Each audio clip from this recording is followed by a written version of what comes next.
আমার আজকের নিবেদন কবি কুমুদরঞ্জন মল্লিকের লেখা কবিতা স্বামীজি বিবেকানন্দ। স্বামীজি বিবেকানন্দ পতিত জাতীয় দেশকে ঊর্ধ্বে তোলায় তার আনন্দ। দীন দরিদ্র আর্তের সেবা করিতে শেখাবে বীর বই কেবা। সেবাই স্থাপে যে মর্তের সাথে স্বর্গের সম্বন্ধ। সেবাই যে পূজা, সেবাই ধর্ম, দরিদ্র ভগবান। সকল মানুষ অমৃত পুত্র, সকলের সমান জ্ঞান।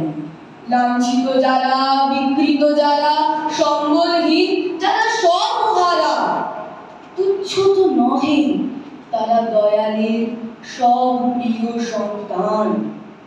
এই যে ভারত, দেব মানব অধ্যুষিত এ দেশ, সর্বশক্তিমান বিরাটের ক্ষুদ্রেই উন্মেষ।